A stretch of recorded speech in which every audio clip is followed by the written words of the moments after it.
Ninguém sabe como o mundo vai ser daqui a 50 anos. Só sabemos de uma coisa. Será totalmente diferente do que é hoje. Alguém podia imaginar, quando acabou a guerra, que o mundo ia mudar tanto? É uma reinvenção do mundo que o desenvolvimento está fazendo. Então, a coisa mais importante para os brasileiros, presta atenção, o mais importante é inventar o Brasil que nós queremos. Surgimos da confluência, do entrechoque, do caldeamento do invasor português com índios silvícolas e com negros africanos. Somos uma cultura sincrética, um povo novo que, apesar de fruto da fusão de matrizes diferenciadas, se comporta como uma só gente, sem se apegar a nenhum passado. Estamos abertos para o futuro. Sabes que vou partir com os olhos rasos d'água e o coração ferido quando lembrar de ti. Antes do Brasil existir, como é que era o mundo? O Brasil nasce sob o signo da utopia. A terra sem males, a morada de Deus.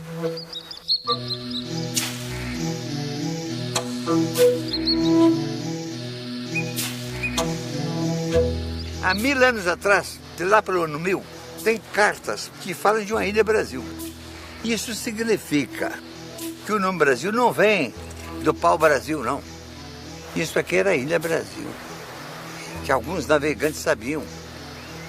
Mas um dia, os portugueses precisaram fazer uma descoberta oficial, mandando até um escrivão do cartório declarar no cartório que foi descoberto.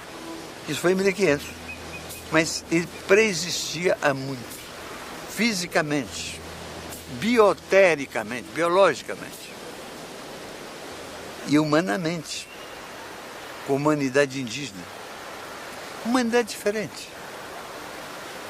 De uma gente que agradeceu a Deus o mundo ser tão bonito, que existia para viver a vida, para gozar a vida. A finalidade da vida era viver.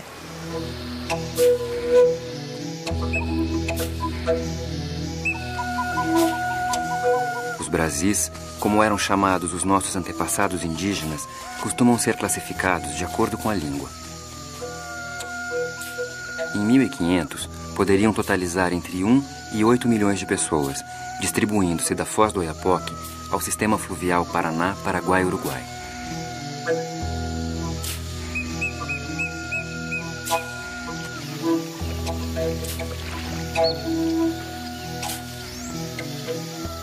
Num certo momento, depois dos primeiros povoadores, que eram de várias procedências, de várias línguas, vêm os tupis-guaranis. Eles devem ter vindo do oeste ou noroeste da Amazônia, desceram até a depressão do Pantanal e um dia atravessaram o Planalto brasileiro, chegando aos litorais. E a partir do litoral, um braço foi para o norte, outro braço foi para o sul. Os tupis eram muito mais aguerridos, muito mais diversificados na sua cultura. Eles expulsaram os homens do Sambaqui, ou escravizaram, ninguém sabe. E, curiosamente, nessa diáspora fantástica da marcha dos tupis, eles foram até a Amazônia.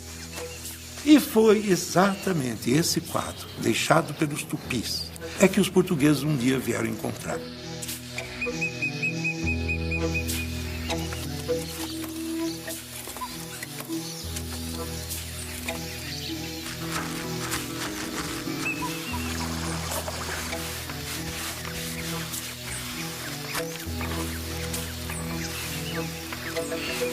Assim esses povos existiram por séculos.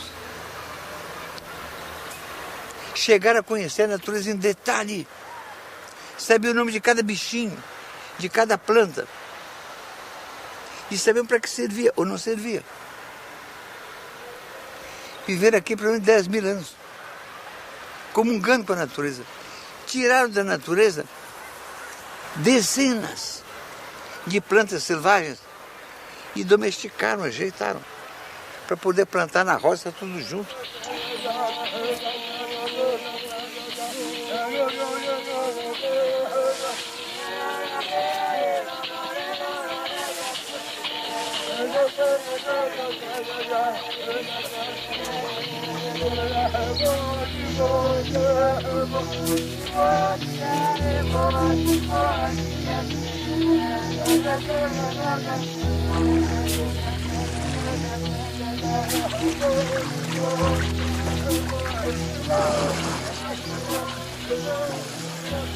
Não era, obviamente, uma nação, mas tão só uma miríade de povos tribais.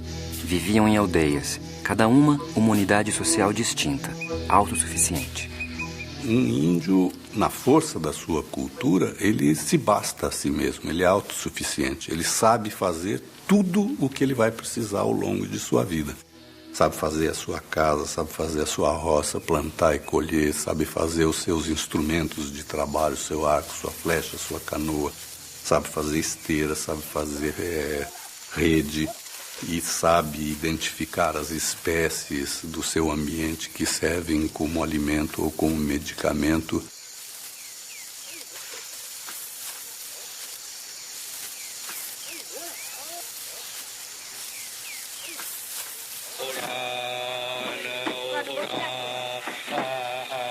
Os tupinambás, povo que entrou em contato mais direto com os europeus, eram brasis que se dedicavam, antes de mais nada, à guerra e à festa.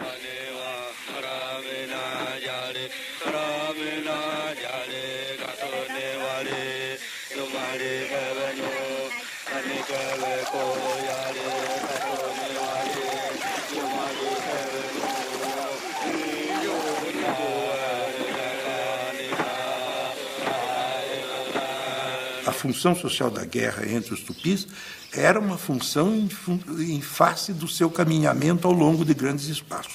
E em toda parte os tupis guaranis deixaram nomes para os acidentes, para as faces das escarpas, para os rios, para as regiões.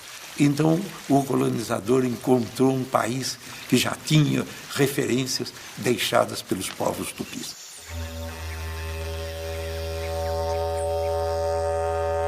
Acreditando na vida após a morte, divisavam um paraíso, o Guajupiá, um jardim de sapucaias, todo feito de cantos e danças. Para um índio não existe muita diferença entre a realidade acordada e a realidade do sonho. O parto, o mundo dos espíritos, os pássaros, tudo está entrelaçado, não é? Quer dizer, tem um espírito em cada coisa, um espírito na hora da colheita, um espírito na hora do plantio, um espírito que mora no fundo das águas e rouba a alma das pessoas, um outro espírito que perturba, o espírito do tatu, o espírito disso, do macaco.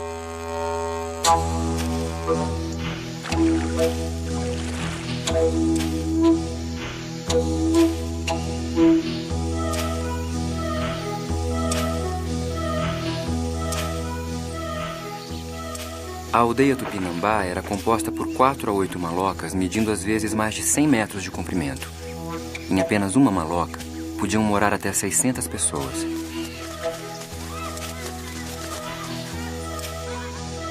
Parece a casa um labirinto. Uns cantam, outros choram, outros fazem farinhas e bebidas. Porém, é tanta a conformidade entre eles que em todo ano não há uma só peleja. E com não terem nada fechado, não há furtos. Se fora outra qualquer nação, não poderiam viver da maneira que vivem.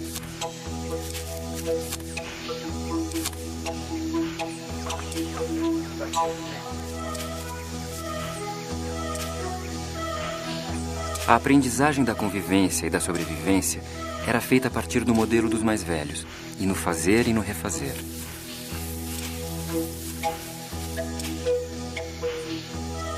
A autoridade, exercida pelos Murubixabas, sustentava-se nas atuações carismáticas e no comércio de pequenas dádivas e favores.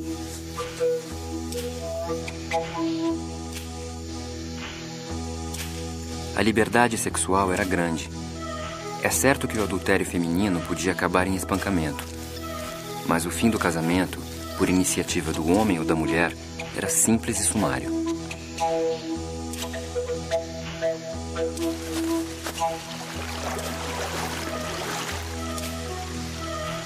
A homossexualidade era comum, sem a preocupação de se fazer dela um segredo.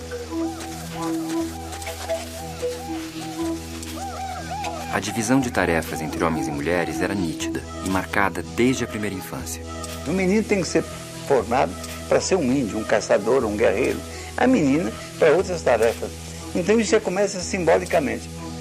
Se o filho é homem, o orgulho do pai é colocar na beira da rede do filho um arco e flecha em miniatura, para mostrar que ele vai ser um guerreiro, um caçador.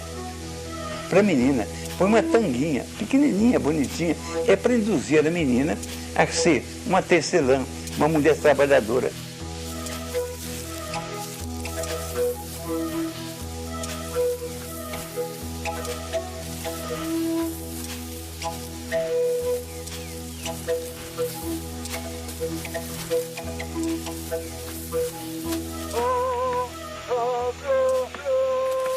As mulheres cuidavam da roça, do preparo da comida e do cauim, o vinho que animava as festas tupi.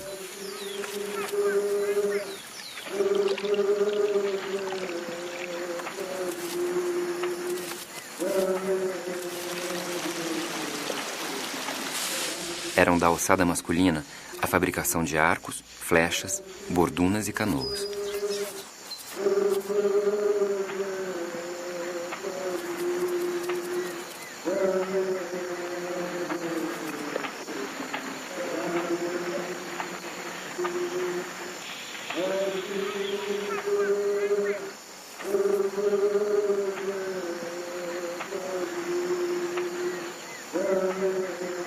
Entre os indígenas, nunca houve uma delimitação clara entre trabalho e arte. Essa coisa eu encontrei entre os índios.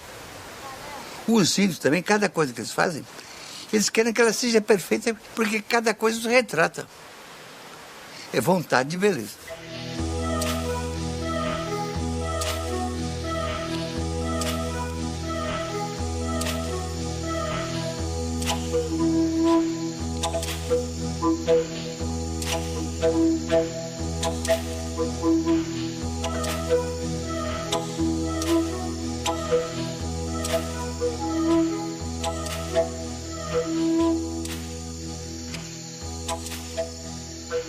Há poucas coisas mais resistentes que uma etnia, do que a identidade de um povo. Há muito pouca coisa. Mais que aço, mais que qualquer bobagem. Material é duro. Uma etnia é dura.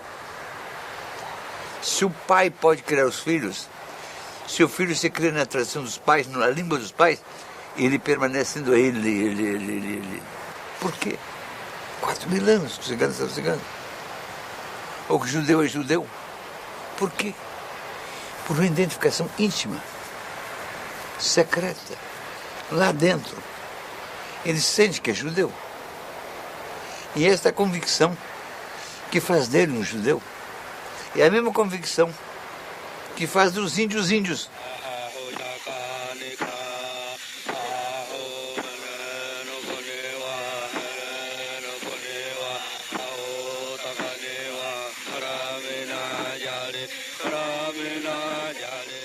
A poesia, a música, a dança e o vinho permeavam toda a vida social dos Tupinambá.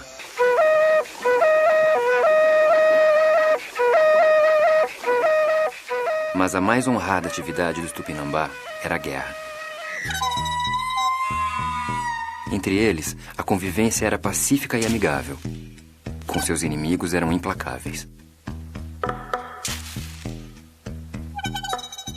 Havia uma ética na guerra. Se um inimigo caía em poder de alguém, aquele que o aprisionava batia-lhe com a mão no ombro, dizendo-lhe: "Faço-te meu escravo." Fugir? Nem pensar. O prisioneiro Tupinambá está preparado para ser devorado fisicamente, mas não moralmente pelo estigma da covardia. Suas técnicas bélicas surpreendem até hoje. A habilidade do guerreiro permitia flechar o olho de um pássaro em pleno voo. Havia uma estética na guerra. Gastavam, às vezes, todo um dia exibindo seus inimigos e os insultando, para mais tarde caírem num corpo a corpo feroz.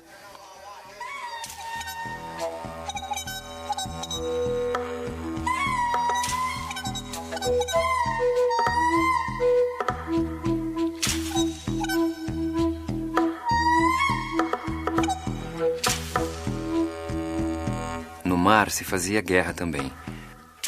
As flotilhas tupi eram compostas de 100 ou 120 canoas. Em poucos dias, era possível irem de Bertioga à Baía de Guanabara.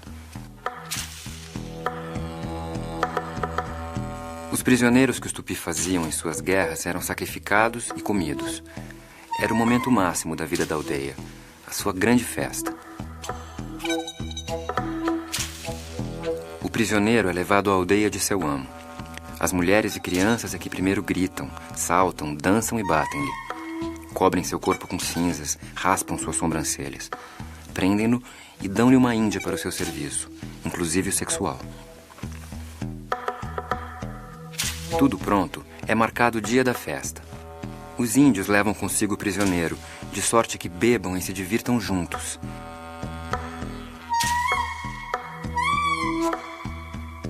No dia seguinte, antes do amanhecer, já estão todos de pé, cantando e dançando em volta da Ibirapema, o tacape executor. O prisioneiro está com uma mussurana, uma grossa corda, amarrada em volta de todo o corpo. A seguir, toma o tacape aquele que vai executar a vítima e diz: quero matar-te, pois tua gente também matou e comeu muitos dos meus amigos. Responde-lhe o prisioneiro: quando estiver morto, terei ainda muitos amigos que saberão vingar-me. Depois, golpeia o prisioneiro na nuca, de modo que lhe saltam os miolos, e imediatamente levam as mulheres o morto para o fogo. Raspam-lhe a pele e tapam-lhe o ânus com um pau. A esposa provisória do prisioneiro chora um choro ritual. O corpo é cortado em pedaços e assado. As vísceras são dadas às mulheres, que as fervem e com o caldo fazem uma papa, que chamam mingau. Quando toda a carne é repartida, voltam para casa, levando cada um seu quinhão. O matador se recolhe em sua rede, durante dias. Sem participar do banquete, vai ele digerir o ato da morte.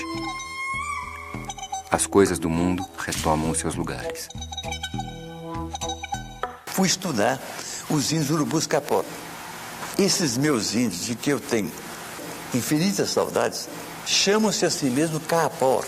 Caá é mata e Por é morador. Eles se definem como povos da floresta. Eles são os índios mais parecidos com os tupinambá da costa brasileira. Eu queria estudar, queria saber como era o povo de que nós herdamos a forma de sobreviver nos trópicos. Isso tudo pode ser reconstituído pelos documentos do século XVI, mas é muito melhor ir vendo. Eles estão vivos e eu fui lá estudar isso.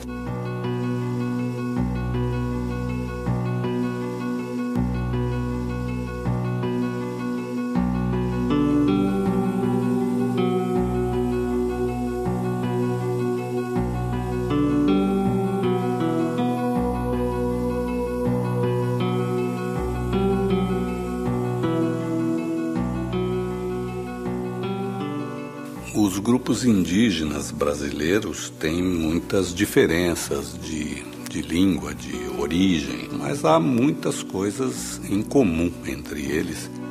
Cada um tem a sua roça, cada um tem a sua casa, mas ninguém é dono da terra. A terra é um bem comum daquela aldeia.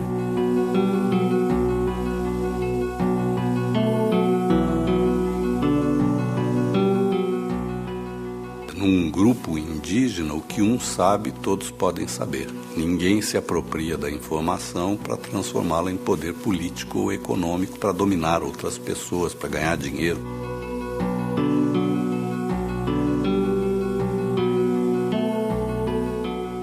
Num grupo indígena, o chefe é o representante da tradição, da experiência, da cultura daquele povo, é o grande mediador. Mas ele não dá ordens a ninguém. Um chefe índio não dá ordem. Um índio ia achar muito engraçado se outro índio desse uma ordem para ele.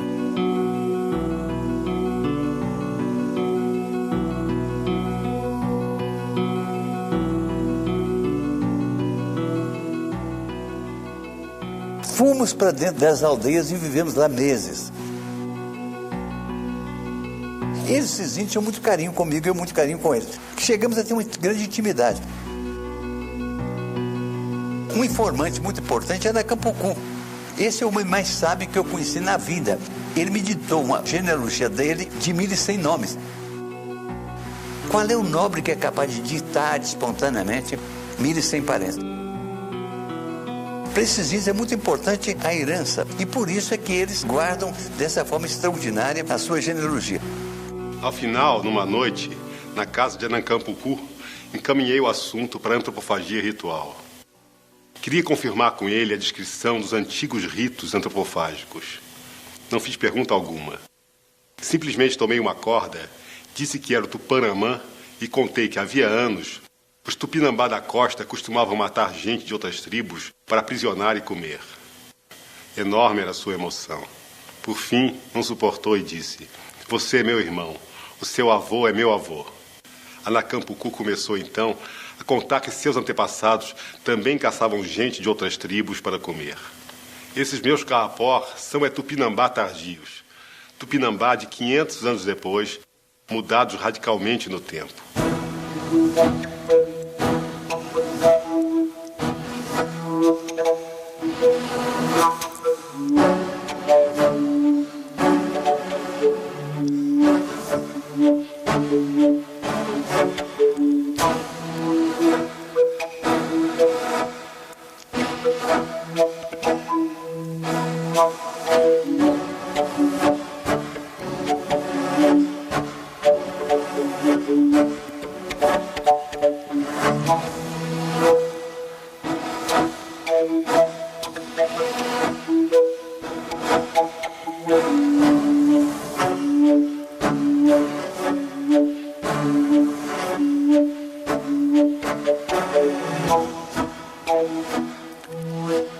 Herdamos dos índios um vasto e complexo arsenal de técnicas para sobreviver e se deslocar nesse imenso território.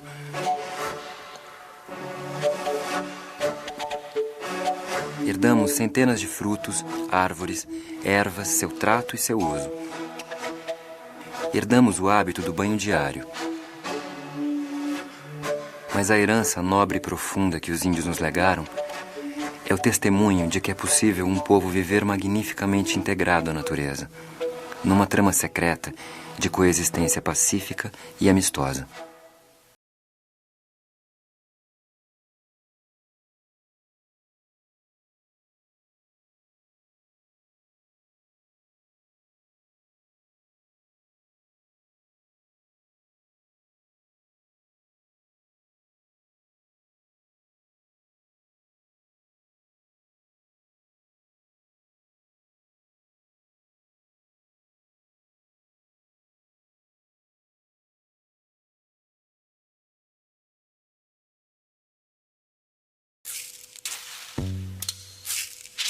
Então, esse mundo que estava aqui quieto, entregue assim,